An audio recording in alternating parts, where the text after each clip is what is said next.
ಶ್ರೀ ಗಣೇಶ ಶಾರದಾ ಗುರುಭ್ಯೋ ನಮಃ. ರಾಮಾಯ ರಾಮಭದ್ರಾಯ ರಾಮಚಂದ್ರಾಯ ವೇಧಸೆ ರಘುನಾಥಾಯ ನಾಥಾಯ ಸೀತಾಯ ಪತೆಯೇ ನಮಃ. ಶ್ರೋತೃಗಳಿಗೆ ಶ್ರೀಮದ್ ವಾಲ್ಮೀಕಿ ರಾಮಾಯಣ ಸುಂದರಕಾಂಡದ 64ನೆಯ ಸರ್ಗಕ್ಕೆ ಸ್ವಾಗತ. ಸೀತಾಮಾತೆಯನ್ನು ಕಂಡು ಹರ್ಷದಿಂದ ಹಿಂದಿರುಗಿ ಬರುವ ಮಾರ್ಗದಲ್ಲಿ ಸುಗ್ರೀವನ ಮಧುವನವನ್ನು ಕಂಡು ಬ್ರಹ್ಮನಿಂದಲೇ ಕೊಡಲ್ಪಟ್ಟಂತಹ ಆ ಮಧುವನದಲ್ಲಿರುವ ಮಧುವನ್ನು ಕುಡಿದು ಅಲ್ಲಿನ ಹಣ್ಣು ಹಂಪಲುಗಳನ್ನು ತಿನ್ನಬೇಕೆಂಬ ಅಪೇಕ್ಷೆಯಿಂದ ವಾನರರು ಅಂಗದ, ಹನುಮ, ಜಾಂಬವಾದಿಗಳ ಅನುಮತಿಯನ್ನು ಪಡೆದು ಆ ಮಧುವನಕ್ಕೆ ನುಗ್ಗುತ್ತಾರೆ. ಅಲ್ಲಿ ಯಥೇಚ್ಛವಾಗಿ ಮಧುವನ್ನು ಕುಡಿದು ಆನಂದೋನ್ಮತ್ತರಾಗಿ ಅದರ ಪಾಲಕನಾದಂತಹ ವನಪಾಲಕನಾದ ದಧಿಮುಖನ ಮಾತನ್ನು ಅವರು ಲಕ್ಷಿಸದಿರುವಾಗ ದಧಿಮುಖನು ನೇರವಾಗಿ ಬಂದು ಸುಗ್ರೀವನಿಗೆ ದೂರನ್ನು ಕೊಡುತ್ತಾನೆ. ಆದರೆ ದೂರನ್ನು ಕೇಳಿದ ಸುಗ್ರೀವನು ಆನಂದಭರಿತನಾಗಿ ಖಂಡಿತವಾಗಿಯೂ ಅವರು ತಮ್ಮ ಕಾರ್ಯವನ್ನು ಮುಗಿಸಿಕೊಂಡು ಕೃತಾರ್ಥರಾಗಿ ಮರಳಿರುವರು, ಇಲ್ಲದೇ ಇದ್ದರೆ ಅವರಿಗೆ ಮಧುವನವನ್ನು ಪ್ರವೇಶಿಸುವ ಧೈರ್ಯವೂ ಬರುತ್ತಿರಲಿಲ್ಲ ಎಂದು ಆ ಮಾತನ್ನು ರಾಮಲಕ್ಷ್ಮಣರಿಗೂ ಹೇಳುತ್ತಾನೆ. ರಾಮಲಕ್ಷ್ಮಣರು ತಮ್ಮ ಕಾರ್ಯ ಸಾಧನೆಯಾಗುವಂತಹ ಶುಭ ಸಮಾಚಾರವನ್ನು ಕೇಳಿ ಆನಂದ ತುಂದಿಲರಾಗುತ್ತಾರೆ. ಆಗ ಸುಗ್ರೀವನು ದಧಿಮುಖನಿಗೆ ಆಜ್ಞಾಪಿಸಿ ಕೂಡಲೇ ಅವರೆಲ್ಲರೂ ಇಲ್ಲಿಗೆ ಬರುವಂತೆಯೂ ತಾವು ಮಾಡಿಕೊಂಡು ಬಂದಿರುವಂತಹ ಶ್ರೇಷ್ಠವಾದ ಕಾರ್ಯವನ್ನು ವರದಿ ಒಪ್ಪಿಸುವಂತೆಯೂ ಸುಗ್ರೀವನು ಆಜ್ಞಾಪಿಸುತ್ತಾನೆ. ಅದರಂತೆಯೇ ದಧಿಮುಖನು ಮಧುವನಕ್ಕೆ ಹಿಂದಿರುಗುತ್ತಿರುವನು. ಸುಗ್ರೀವೇಣ್ಯವ ಮುಕ್ತಸ್ತು ಹೃಷ್ಟೋ ದಧಿಮುಖ ಕಪಿಃ ರಾಘವಂ ಲಕ್ಷ್ಮಣಂಚೈವ ಸುಗ್ರೀವಂ ಚಾಭ್ಯವಾದಯತ. ವಾನರನಾದ ದಧಿಮುಖನು ಸುಗ್ರೀವನ ಆಜ್ಞೆಯನ್ನು ಹೊಂದಿ ಸಂತೋಷಪಟ್ಟುಕೊಂಡು ರಾಮ ಲಕ್ಷ್ಮಣರಿಗೂ ಸುಗ್ರೀವರಿಗೂ ಅಭಿವಾದನ ಮಾಡಿದನು. ಸಪ್ರಣಮ್ಯ ಚ ಸುಗ್ರೀವಂ ರಾಘವೌ ಚ ಮಹಾಬಲೋ ವಾನರೈಃ ಸಹಿತೈಃ ಶೂರೈರ್ದಿವಮೇವೋತ್ಪಾತಃ. ರಾಜನಾದ ಸುಗ್ರೀವನಿಗೂ ಮಹಾಬಲಶಾಲಿಗಳಾದ ರಾಮ ಲಕ್ಷ್ಮಣರಿಗೂ ನಮಸ್ಕರಿಸಿ ಬಳಿಕ ಆ ದಧಿಮುಖನು ಅನುಚರರೊಂದಿಗೆ ಆಕಾಶಕ್ಕೆ ನೆಗೆದನು. ಯಥೈವಾಗತಃ ಪೂರ್ವಂ ಯಥೈವ ತ್ವರಿತಂ ಗತಃ ನಿಪತ್ಯ ಗಗನಾದ್ ಭೂಮೌ ತದ್ವನಂ ಪ್ರವಿವೇಶಃ. ಆ ದಧಿಮುಖನು ಹಿಂದೆ ಸುಗ್ರೀವನ ಬಳಿಗೆ ಬಂದ ಹಾಗೆ ತ್ವರಿತವಾಗಿ ಹಾರಿ ಆಕಾಶದಿಂದ ಭೂಮಿಗೆ ಇಳಿದು ಮಧುವನವನ್ನು ಪ್ರವೇಶಿಸಿದನು. ಸಪ್ರವಿಷ್ಟೋ ಮಧುವನಂ ದದರ್ಶ ಹರಿಯೋಥಪಾಂ ವಿಮದಾನುತ್ಥಿತಾನ್ ಸರ್ವಾನ್ ಮೇಹಮಾನಾನ್ ಮಧೂದಕಂ. ಆ ವೇಳೆಗೆ ಕಪಿನಾಯಕರು ಕುಡಿದಿದ್ದ ಮಧುವನ್ನು ಮೂತ್ರದ ಮೂಲಕ ವಿಸರ್ಜಿಸುತ್ತಿದ್ದರು. ಹೀಗೆ ಎಲ್ಲರ ಅಮಲು ಇಳಿದು ಸ್ವಸ್ಥಚಿತ್ತರಾಗಿದ್ದ ಅವರನ್ನು ದಧಿಮುಖನು ನೋಡಿದನು. ಸತಾನುಪಾಗಮದ್ವೀರೋ ಬದ್ಧ್ವಾ ಕರಪುಟಾಂಜಲಿಂ ಉವಾಚ ವಚನಂ ಶ್ಲಕ್ನಮಿದಂ ಹೃಷ್ಟವದಂಗದಂ.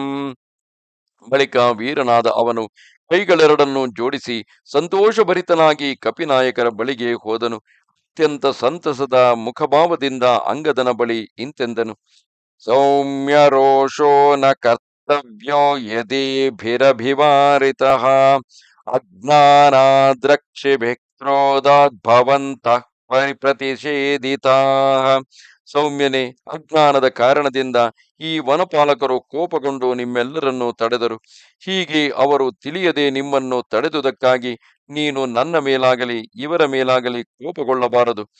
ಯುವರಾಜಸ್ತ್ವಮೀಶಶ್ಚ ವನಸ್ಯಾಸ್ಯ ಮಹಾಬಲ ಮೌರ್ಯಾತ್ ಪೂರ್ವಂ ಕೃತೋ ದೋಷಸ್ತಂ ಭವಾನ್ ಕ್ಷಂತುಮರ್ಹತಿ. ಎಲೈ ಬಲಶಾಲಿಯೇ, ನೀನು ಯುವರಾಜನು, ಈ ಮಧುವನಕ್ಕೆ ಅಧಿಪತಿಯು. ಬಹಳ ದೂರ ಪ್ರಯಾಣ ಮಾಡಿದ ಕಾರಣ ನೀವು ಬಹಳವಾಗಿ ಬಳಲಿರುವಿರಿ. ಆದುದರಿಂದ ನಿನ್ನದೇ ಆಗಿರುವ ಮಧುವನ್ನು ನೀನು ಯಥೇಚ್ಛವಾಗಿ ಕುಡಿಯಬಹುದು. ನಾನು ಕೇವಲ ಮೂರ್ಖತನದಿಂದ ನಿನ್ನ ಮೇಲೆ ಕೋಪಗೊಂಡೆನು, ಅದನ್ನು ನೀನು ಕ್ಷಮಿಸು. ಆಖ್ಯಾತಂ ಹಿಮಯಾ ಗತ್ವಾ ಪಿತೃವ್ಯಸ್ಯ ತವಾನಘ ಇಹೋಪಯಾತಂ ಸರ್ವೇಷಾಮೇತೇಷಾಂ ವನಚಾರಿಣಾಂ ಸತ್ವದಾಗಮನಂ ಶ್ರುತ್ವಾ ಸಹೈಭಿರ್ಹರಿಯೂಥಪೈಃ ಪ್ರಹೃಷ್ಟೋ ನ ತುರುಷ್ಟೋऽಸೌ ವನಂ ಶ್ರುತ್ವಾ ಪ್ರದರ್ಶಿತಂ. ಎಲೈ ಪಾಪರಹಿತನೇ, ನಾನು ನಿನ್ನ ಚಿಕ್ಕಪ್ಪನ ಬಳಿಗೆ ಹೋಗಿ ನೀವೆಲ್ಲರೂ ಬಂದಿರುವುದನ್ನು ಹೇಳಿದೆನು. ಈ ವಾನರ ಪ್ರಮುಖರೊಂದಿಗೆ ನೀವು ಬಂದಿರುವ ವಿಷಯವನ್ನು ಕೇಳಿ ನಮ್ಮ ರಾಜನು ಸಂತೋಷಗೊಂಡನು.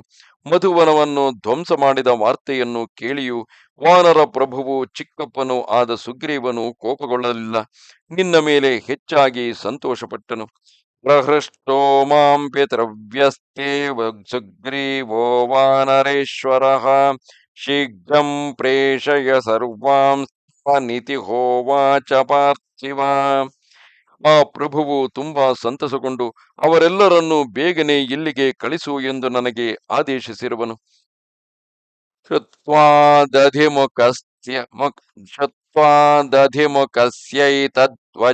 ಶ್ಲಕ್ಷ್ಣಮಂಗದಃ ಅಬ್ರವೀತ್ತಾನ್ ಹರಿಶ್ರೇಷ್ಠೋ ವಾಕ್ಯಂ ವಾಕ್ಯವಿಶಾರದಃ ಶಂಕೆ ಶ್ರುತೋಯಂ ವೃತ್ತಾಂತೋ ರಾಮೇಣ ಹರಿಯೂಥಪಾಃ ಕ್ಷಮಂ ನೇಹ ನಸ್ಥಾತುಂ ಕೃತೆ ಕಾರ್ಯೇ ಪರಂತಪಾಃ. ಗದಿಮುಖನು ಆಡಿದ ಆ ಮೃದು ವಚನಗಳನ್ನು ಕೇಳಿ ವಾಕ್ಯ ವಿಶಾರದನು ವಾನರ ಪ್ರಮುಖನು ಆದ ಅಂಗದನು ತನ್ನ ಸಹಚರ ವಾನರರಿಗೆ ಮೃದು ಮಧುರವಾಗಿ ಹೀಗೆ ಹೇಳಿದನು. ಎಲೈ ವಾನರ ಯೋಧರೇ, ಈ ವೃತ್ತಾಂತವನ್ನು ಅಂದರೆ ನಾವು ಮಧುವನವನ್ನು ಭಂಗ ಮಾಡಿರುವ ಈ ವೃತ್ತಾಂತವನ್ನು ಶ್ರೀರಾಮನು ಕೂಡ ಕೇಳಿರುವನೆಂದು ನಾನು ಭಾವಿಸುತ್ತೇನೆ. ಏಕೆಂದರೆ ಈ ದಧಿಮುಖನು ಅತ್ಯಂತ ಪ್ರಹೃಷ್ಟನಾಗಿ ನಮ್ಮೊಡನೆ ಮಾತಾಡುತ್ತಿದ್ದಾನೆ. ಎಲೈ ವೀರರೇ, ಕಾರ್ಯಸಿದ್ಧಿಯಾದ ಬಳಿಕ ನಮಗೆ ಇಲ್ಲಿ ಒಂದು ಕ್ಷಣವೂ ಕೂಡ ಇರುವುದು ಯುಕ್ತವಲ್ಲ. ಪೀತ್ವಾ ಮಧು ಯಥಾ ಕಾಮಂ ವಿಶ್ರಾಂತ ವನಚಾರಿಣಃ ಕಿಂ ಶೇಷಂ ಗಮನಂ ತತ್ರ ಸುಗ್ರೀವೋ ಯತ್ರ ಮೇ ಗುರುಃ. ವಾನರರೆಲ್ಲರೂ ಯಥೇಚ್ಛವಾಗಿ ಮಧುವನ್ನು ಪಾನ ಮಾಡಿರುವಿರಿ, ವಿಶ್ರಾಂತಿಯನ್ನು ಪಡೆದಿರುವಿರಿ. ಇನ್ನು ನಮಗೆ ಇಲ್ಲೇನು ಕೆಲಸವಿದೆ? ನಮ್ಮ ರಾಜನಾದ ಸುಗ್ರೀವನಿದ್ದೆಡೆಗೆ ಹೋಗಬೇಕಾದ ಕಾರ್ಯ ಮಾತ್ರ ಉಳಿದಿದೆ. ಸರ್ವೇ ಯಥಾ ಮಾಂ ವಕ್ಷ್ಯಂತಿ ಸಮೇತ್ಯ ಹರಿಯೂಥಪಾಃ ತಥಾಸ್ಮಿ ಕರ್ತಾ ಕರ್ತವ್ಯೇ ಭವದ್ಭಿಕ್ರಮಾನಹಂ ನಾಜ್ಞಾಪಯಿತುಮೀಶೋಹಂ ಯುವರಾಜೋಸ್ಮಿ ಯದ್ಯಪಿ ಅಯುಕ್ತಂ ಕೃತಕರ್ಮಾಣೋ ಯೂಯಂ ದರ್ಶಯಿತುಂ ಮಯಾ. ಎಲೈ ವಾನರ ವೀರರೇ, ನಾನು ನಿಮ್ಮೆಲ್ಲರ ಅಧೀನನೇ ಆಗಿರುವೆನು. ನೀವೆಲ್ಲ ಸೇರಿ ಏನು ಮಾಡಬೇಕೆಂದು ನಿರ್ಣಯಿಸುವಿರೋ ಅದರಂತೆ ನಾನು ನಡೆದುಕೊಳ್ಳುವೆನು. ನಾನು ಯುವರಾಜನೇ ಆಗಿದ್ದರೂ ನಿಮಗೆ ಆಜ್ಞೆಯನ್ನು ಕೇಳುವಷ್ಟು ಸ್ವತಂತ್ರನಲ್ಲ. ಮೇಲಾಗಿ ನಿಯೋಜಿಸಿದ ಕಾರ್ಯದಲ್ಲಿ ಕೃತಕೃತ್ಯರಾಗಿರುವ ನಿಮ್ಮನ್ನು ಹೀಗೆ ನಡೆದುಕೊಳ್ಳಬೇಕೆಂದು ಒತ್ತಾಯಿಸುವುದು ಸರಿಯಲ್ಲ. ಇಲ್ಲಿ ಅಂಗದನ ವಿಶೇಷವಾದ ಮುಖಂಡತ್ವದ ಗುಣಗಳನ್ನು ಗಮನಿಸಬಹುದು. ಆತನು ಯುವಕನು, ಉತ್ಸಾಹಶಾಲಿಯಾಗಿದ್ದರೂ ಕೂಡ ಆತನು ಎಳೆಯ ವಯಸ್ಸಿನವನಾದುದರಿಂದ ತನ್ನ ಹಿರಿಯರೆಲ್ಲರ ಮಾತಿಗೆ ಬೆಲೆ ಕೊಡುವವನು. ಅದರಂತೆಯೇ ಕಾರ್ಯವನ್ನು ಯಾರು ಸಾಧಿಸಿಕೊಂಡು ಬಂದಿರುವನೋ ಆತನ ಮೇಲೆ ಆಜ್ಞೆಯನ್ನು ಮಾಡಿ ಅಧಿಕಾರವನ್ನು ಸಾಧಿಸದೆ ಆತನಿಗೆ ಯಥೇಚ್ಛವಾದ ಗೌರವ ಕೊಡುವವನು ಆಗಿದ್ದಾನೆ. ಬ್ರುವತಶ್ಚಾಂಗದಸ್ಯೈವಂ ಶ್ರುತ್ವಾ ವಚನಮವ್ಯಯಂ ಪ್ರಹೃಷ್ಟಮನಸೋ ವಾಕ್ಯಮಿದಮೋಚುರ್ವನೌಕಸಃ ಏವಂ ವಕ್ಷ್ಯತಿ ಕೋ ರಾಜನ್ ಪ್ರಭುಃ ಸನ್ವಾನರರ್ಷಭ ಐಶ್ವರ್ಯಮದಮತ್ತೋ ಹಿ ಸರ್ವೋಹಮಿತಿ ಮನ್ಯತೆ ತವ ಚೇದಂ ಸುಸದೃಶಂ ವಾಕ್ಯಂ ನಾನ್ಯಸ್ಯ ಕಸ್ಯಚಿತ್ ಸನ್ನತಿರ್ಹಿ ತವಾಖ್ಯಾತಿ ಭವಿಷ್ಯತ್ಯುಭಯೋಗ್ಯತಾಂ. ಅಂಗದನ ಉತ್ತಮೋತ್ತಮವಾದ ಮಾತುಗಳನ್ನು ಕೇಳಿ ವಾನರರೆಲ್ಲರೂ ಪರಮ ಸಂತುಷ್ಟರಾಗಿ ಇಂತು ನುಡಿದರು. ವಾನರೋತ್ತಮನಾದ ಎಲೈ ಯುವರಾಜ, ಈ ಮಾತುಗಳು ನಿನಗೆ ಅನುರೂಪವಾಗಿಯೇ ಇವೆ. ಪ್ರಭುವಾಗಿದ್ದುಕೊಂಡು ಯಾರೂ ಇಂತಹ ವಿನಮ್ರ ಮಾತುಗಳನ್ನು ಹೇಳುವುದಿಲ್ಲ. ಸಾಮಾನ್ಯವಾಗಿ ಐಶ್ವರ್ಯ ಮದದ ಮತ್ತಿನಿಂದ ಎಲ್ಲವೂ ನನ್ನಿಂದಲೇ ಆಯಿತು ಎಂದು ಭಾವಿಸುತ್ತಾರೆ. ಈ ನಿನ್ನ ವಿನಯವು ಮುಂದೆ ನಿನಗೆ ಶುಭೋದಯವನ್ನು ತರಲಿದೆ ಎಂಬುದನ್ನು ಸೂಚಿಸುತ್ತದೆ. ಸರ್ವೇ ವಯಮಪಿ ಪ್ರಾಪ್ತಾಸ್ತತ್ರ ಗಂತುಂ ಕೃತಕ್ಷಣಾಃ ಸ ಯತ್ರ ಹರಿವೀರಾಣಾಂ ಸುಗ್ರೀವಃ ಪತಿರವ್ಯಯಃ ತ್ವಯಾಖ್ಯನುಕ್ತೈರ್ಹರಿಭಿರ್ನೈವ ಶಕ್ಯಂ ಪದಪದಾತ್ಪದಂ ಕ್ವಚಿದ್ ಗಂತು ಹರಿಶ್ರೇಷ್ಠ ಭ್ರೂಮ ಸತ್ಯಮಿದಂ ತುತೆ. ನಿನ್ನೊಡನೆ ಇರುವ ನಾವೆಲ್ಲರೂ ಕೂಡ ಶುಭ ಲಕ್ಷಣ ಸಂಪನ್ನನು ವಾನರ ಯೋಧರಿಗೆ ನಿರಂತರ ಪ್ರಭುವಾದ ಸುಗ್ರೀವನ ಬಳಿಗೆ ಹೋಗಲು ಉತ್ಸುಕರಾಗಿದ್ದೇವೆ. ಎಲೈ ಶ್ರೇಷ್ಠ, ಆದರೆ ನಿನ್ನ ಅಪ್ಪಣೆಯಿಲ್ಲದೆ ನಾಯಕರಾರು ಒಂದು ಹೆಜ್ಜೆಯೂ ಮುಂದಿಡಲಾರರು. ಇದನ್ನು ನಾವು ಸತ್ಯವಾಗಿ ಹೇಳುತ್ತಿದ್ದೇವೆ. ಏವಂ ತು ವದತಾಂ ತೇಷಾಮಂಗದ ಪ್ರತ್ಯಭಾಷತ ಬಾಡಂ ಗಚ್ಚಾಮ ಯತ್ಯತ್ವಾ ಉತ್ಪಾತಮಹೀತಲಾತ್. ಹೀಗೆ ಅವರೆಲ್ಲರೂ ಒಕ್ಕೊರಲಿನಿಂದ ಹೇಳಲು ಅಂಗದನು, ಸರಿ, ನಾವಿನ್ನು ಹೊರಡೋಣ ಎಂದು ಅವರೆಲ್ಲರಿಗೂ ಸುಗ್ರೀವನ ಬಳಿಗೆ ಹೋಗಲು ಅನುಮತಿಯನ್ನಿತ್ತನು. ಒಡನೆಯೇ ಮಹಾಬಲಶಾಲಿಗಳಾದ ಎಲ್ಲ ಕಪಿವೀರರು ಒಂದೇ ನೆಗೆತಕ್ಕೆ ಆಕಾಶಕ್ಕೆ ಹಾರಿದರು. ಉತ್ಪತಂತ ಮನೋತ್ಪೇತ ಸರ್ವೇ ತೇ ಹರಿಯೋಥಪಾಹ ಕೃತ್ವಾಕಾಶಂ ನಿರಾಕಾಶಂ ಯಂತ್ರೋತ್ಕ್ಷಿಪ್ತ ಇವಾಚಲಾಹ. ಆ ವಾನರರೆಲ್ಲರೂ ಹಾರುತ್ತಿರುವ ಅಂಗದನನ್ನು ಅನುಸರಿಸಿ ಯಂತ್ರದಿಂದ ಚಿಮ್ಮಲ್ಪಟ್ಟ ಕಲ್ಲು ಬಂಡೆಗಳಂತೆ ಆಕಾಶದಲ್ಲಿ ಸ್ವಲ್ಪವೂ ಜಾಗವೇ ಇಲ್ಲದಂತೆ ವ್ಯಾಪಿಸಿಬಿಟ್ಟರು. ಅಂದರೆ ಆಕಾಶದಲ್ಲೆಲ್ಲ ಅವರೇ ಕಂಡುಬರುತ್ತಿದ್ದರು. ಅಂಗದಂ ಪುರತಃ ಕೃತ್ವಾ ಹನುಮಂತಂ ಚ ವಾನರಂ ದೇವರಂ ಸಹಸೋತ್ಪತ್ಯ ವೇಗವಂತಃ ಪ್ಲವಂಗಮಾಹ ವಿನದಂತೋ ಮಹಾನಾದಂ ಘನಾವಾತೇರಿತಾ ಯಥಾ. ವಾನರ ಯುವರಾಜನಾದ ಅಂಗದನನ್ನು ಕಪಿಶ್ರೇಷ್ಠನಾದ ಹನುಮಂತನನ್ನು ಮುಂದೆ ಮಾಡಿಕೊಂಡು ರಿವ್ವನೆ ಆಕಾಶಕ್ಕೆರಗಿ ವಾಯುವಿನಿಂದ ಪ್ರೇರಿತವಾದ ಮೇಘಗಳಂತೆ ಗಟ್ಟಿಯಾಗಿ ಶಬ್ದ ಮಾಡುತ್ತಾ ಸುಗ್ರೀವನ ಬಳಿಗೆ ಸಾರಿದರು. ಅಂಗದೇ ಸಮನೊಪ್ಪೆ ಸುಗ್ರೀವೋ ವಾನರಾಧಿಪಃ ಉವಾಚ ಶೋಕೋಪಹತಂ ರಾಮಂ ಕಮಲಲೋಚನಂ ಸಮಾಶ್ವಸಿ ಭದ್ರಂ ತೇ ದೃಷ್ಟಾ ದೇವಿ ನ ಸಂಶಯಃ ನಾಗಂತುಮಿಹ ಶಕ್ಯಂ ತೈರತೀತೆ ಸಮಯೇ ಹಿನಃ. ಅಂಗದಾದಿಗಳು ತಮ್ಮ ಬಳಿಗೆ ಬರುತ್ತಿರುವುದನ್ನು ನೋಡಿ ವಾನರೇಂದ್ರನಾದ ಸುಗ್ರೀವನು ಸೀತಾ ವಿರಹ ಶೋಕದಿಂದ ಪರಿತಪಿಸುತ್ತಿದ್ದ ಕಮಲಾಕ್ಷನಾದ ಶ್ರೀರಾಮನಲ್ಲಿ ಹೇಳಿದನು, ರಾಘವ, ಸಮಾಧಾನವನ್ನು ಹೊಂದು, ನಿನಗೆ ಮಂಗಳವಾಗಲಿ. ಸೀತೆಯನ್ನು ನೋಡಿಕೊಂಡೆ, ಇದೋ ಅಂಗದಾದಿಗಳು ಬರುತ್ತಿದ್ದಾರೆ, ಇದರಲ್ಲಿ ಸಂದೇಹವೇ ಇಲ್ಲ. ಎಲೈ ಶುಭದರ್ಶನನೇ, ಹಾಗಿಲ್ಲದಿದ್ದರೆ ಅವಧಿ ತೀರಿದ ಬಳಿಕ ಇವರುಗಳು ಇಲ್ಲಿಗೆ ಬರುವುದು ಅಸಂಭವವೇ.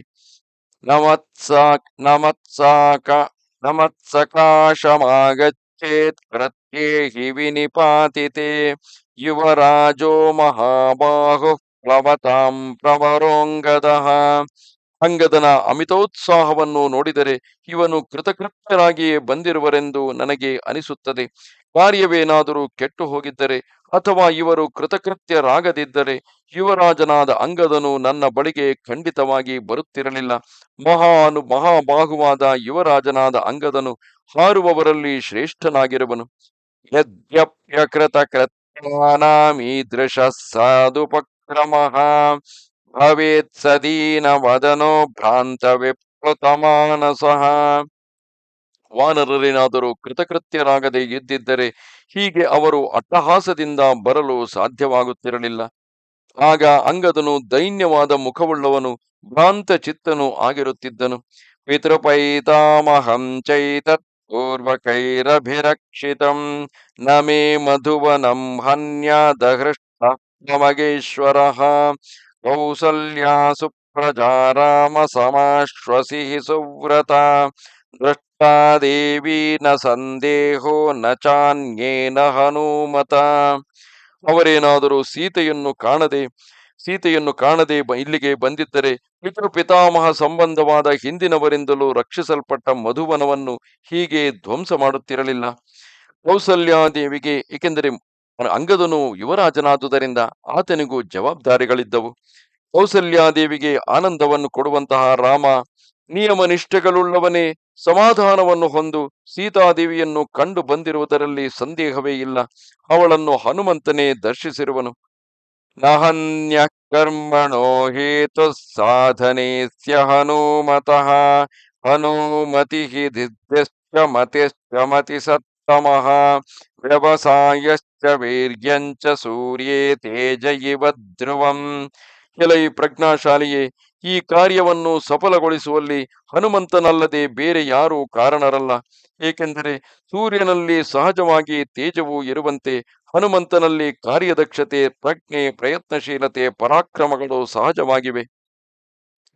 ಜಾಂಬವಾನ್ಯತ್ರ ನೇತಾ ಸ್ಯಾದಂಗದಸ್ತ ಬಲೇಶ್ವರಃ ಹನುಮಾಂಶ್ಚಾಪ್ಯಧಿಷ್ಠಾತ ನ ತಸ್ಯ ಗತಿರನ್ಯಥಾ ಮಾ ಭೂಶ್ಚಿಂತಾ ಸಮಾಯುಕ್ತ ಸಂಪ್ರತ್ಯಮಿತ ವಿಕ್ರಮ ತತಃ ಕಿಲ ಕಿಲಾಶಬ್ದಂ ಶುಶ್ರಾವಾಸನ್ನಮಂಬರೆ.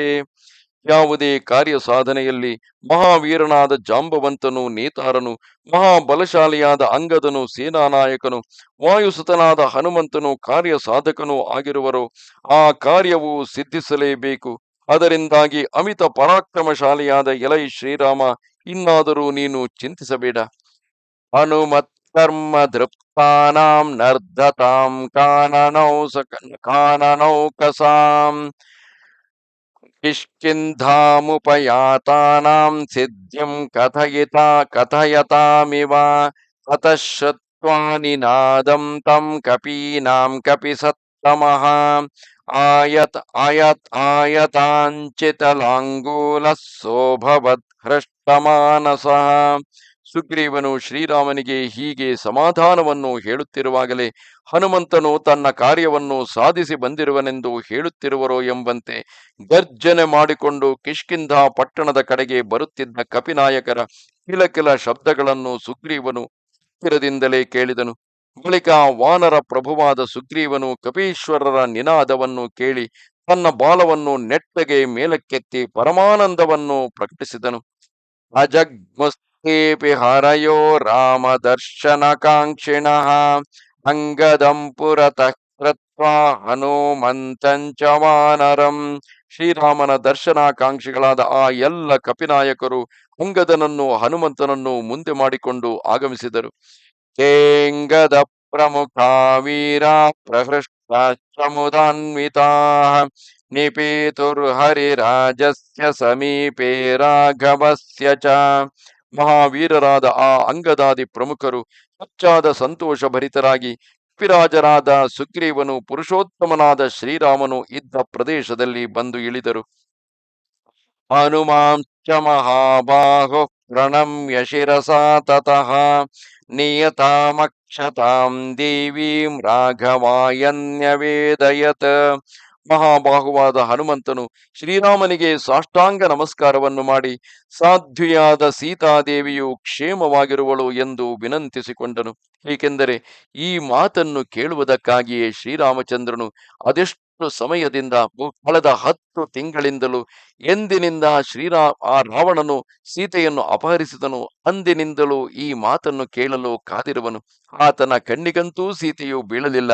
ಇನ್ನಾರಾದರೂ ಬಂದು ಈ ಮಾತನ್ನು ಹೇಳಲೆಂದು ವನದಲ್ಲಿದ್ದ ಮೃಗ ಪಕ್ಷಿ, ಅಲ್ಲಿದ್ದ ವೃಕ್ಷ, ಪರ್ವತ, ಬೆಟ್ಟ, ಗುಡ್ಡಗಳೆಲ್ಲವನ್ನೂ ಆತ ಕೇಳುತ್ತಲೇ ಇದ್ದ. ಅಂತಿಮವಾಗಿ ಹನುಮಂತನು ಬಂದು ಆ ಶುಭ ಸಮಾಚಾರವನ್ನು ಸಾಧ್ವಿಯಾದ ಸೀತಾದೇವಿಯು ಕ್ಷೇಮವಾಗಿರುವಳು ಎಂದು ವಿನಂತಿಸಿಕೊಂಡಾಗ ಆತನಿಗೆ ಅತ್ಯಂತ ಹರ್ಷವಾಗುತ್ತದೆ. ದೃಷ್ಟಾದೇವಿತಿ ಹನುಮದ್ವದನಾದಮೃತೋಪಮಂ ಆಕರ್ಣ್ಯವಚನಂ ರಾಮೋ ಹರ್ಷಮಾಪಸಲಕ್ಷಣಃ.